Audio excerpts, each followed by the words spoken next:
Thanks to you, आपके TV को बहुत बहुत धन्यवाद कि आपने टाइम निकाल के हमारे पास आए, सामने आए और हमें टाइम दिया। रहा सवाल तैयारी का, तैयारी हमारी पूरे ज़ोर शोर से है और हम क्वाइट कॉन्फिडेंट। मैं अपने आप में ये समझता हूँ कि मेरी विजयश्री मेरे साथ चल रही है और मुझे इसमें कोई शक नहीं है। मैं बाकी दो कैंडिडेटों से भारी पड़ूंगा। प्रदर्शन की बात नहीं, क्योंकि ये कोई एमएलए, एमपी या पार्षद का इलेक्शन नहीं है। ये बहुत स्पेशल लोग हैं जो वोट देते हैं and they all are intelligent. They are having their businesses, उनमें करोड़ों रुपए खर्च किए हुए हैं और लाखों रुपए इन्वेस्ट करने के बाद में, करोड़ों रुपए इन्वेस्ट करने के बाद में तब वो अपना बिजनेस करें। और बिजनेस में सारी कॉम्प्लिकेशंस होती हैं।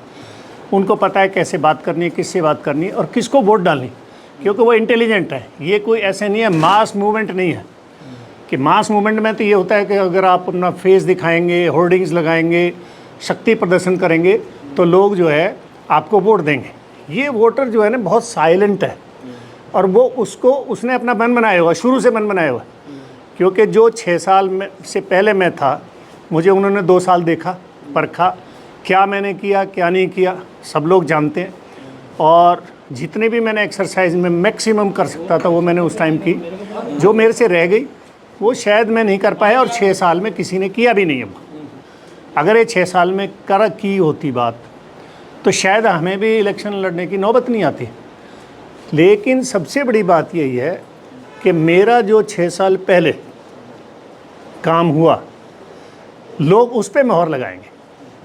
और अभी मैं हर एक से मिल रहा हूँ और हर एक से मैं रिक्वेस्ट कर रहा हूँ और उनको इंसिस्ट कर रहा हूँ कि why they vote to me not to others. भाई दूसरे भी कैंडिडेट हैं तो मुझे वोट वो क्यों दें, इसको मैं उनको क्लियर बता रहा हूँ और वो समझ रहे हैं और वो कहते हैं हम पूर्व में की गई गलती को दोबारा नहीं दोहराएंगे। यही हमारा सवाल है, क्योंकि उद्योगपति है जो एक तरीके से दो पार्टियों के बीच में होता है।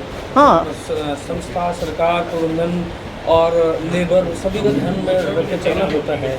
आपका एक लंबा अनुभव है, क्या उद्योगपतियों को आप आश्वासन देंगे, किस तरीके से संतुष्ट करेंगे कि उनको हम हर तरीके से संतुष्ट कर पाएँ और उनकी उम्मीदों पर खरा उतरें? मैंने हर उद्योगपति से मिलके उनको संतुष्ट करने के लिए ही डोर टू डोर कैंपेन चलाया और मैं कहीं तक 100% नहीं तो 99% मैं कह सकता हूँ कि मैंने उन्हें आश्वस्त किया है कि उनकी सारी समस्याओं का समाधान होगा और समय समय पे उनसे इंटरेक्शन करते रहेंगे जो भी उनकी और समस्याएं होंगी, क्योंकि डे टू डे बिज़नेस में परेशानियाँ आती रहती हैं। उनको हम एड्रेस करेंगे और समाधान करेंगे। 17-19 में मेरा कार्यकाल जो रहा एज ए सेक्रेटरी, उन्होंने उसको देखा है और मेरी अपनी एक अलग से आइडेंटिटी है। मुझे किसी और चीज़ के बिजनेस में इंटरेस्ट नहीं है।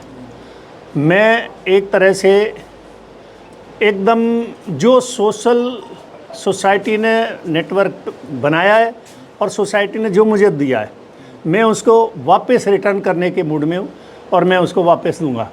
और वो मुझे वोट भी इसीलिए करेंगे क्योंकि उनको पता है कि मैं एक इंडस्ट्री चलाता हूँ, चाहे वो छोटी हो बड़ी हो, सभी इंडस्ट्री चला रहे हैं। हमें ये बेसिक प्रॉब्लम क्या है वो सब जानते हैं। हमें लेबर की है, कहीं पावर की है, कहीं पानी की है, कहीं पोल्यूशन की है, कहीं रोड की है, ट्रांसपोर्ट की है। तो एक उद्योगपति ही ये सारी समस्याएं जान सकता है और वही उसको एड्रेस करेगा और वो समझते हैं, इसलिए वो मुझे वोट करेंगे। हमारे चैनल के माध्यम से आप किस तरीके से आश्वस्त करेंगे कि आपकी जीत जो सुनिश्चित है और आपके हाथों में ही उनका जो भविष्य है वो सुरक्षित है? मैं ये कह रहा हूँ कि लोगों ने ये 6 साल में सबका कार्यकाल देख लिया, उन्होंने उनके काम भी देखे, लेकिन मैं ये कह रहा हूँ कि आप इस चेंज को लाइए, क्योंकि जो पैटर्न पे, जिस ढर्रे पे वो चल रहा है सिस्टम, वो नहीं चलना चाहिए। आज की डेट में सबसे बड़ी बात यही है कि हम क्या कर सकते हैं और ये अगर कोई इसमें कंटिन्यू रहते हुए कहेगा कि हम ये कर सकते हैं तो उसका जवाब यही है, लोग पूछते हैं भाई आपने 6 साल में किया क्यों नहीं। और मैंने वो 2 साल में जो किया है वो आगे मैं करके दिखाऊंगा आपको पता ही है 17-19 में कितना एनजीटी का प्रेशर था, पोल्यूशन का था, रोड्स का था, ब्रिक्स बनने का था। सारी समस्याओं में मैंने हर आदमी के कंधे से कंधा लगा के काम किया। इवन दो आप देखिए पोल्यूशन डिपार्टमेंट से ला के बुला के जयपुर से उन पर प्रेशर डाला गया 250-300 आदमियों पे, और उनके ऊपर ये प्रेशर डाला गया कि आप ये मीटर लगवाइए, पानी आप किसी का निकलता है निकलता। तो मेरी ऐसी एड्रेस की हुई समस्याएं हैं, उन समस्याओं को मैं दोबारा एड्रेस करूंगा एंड मैं उनको सोल्व करने की 101% कोशिश करूंगा।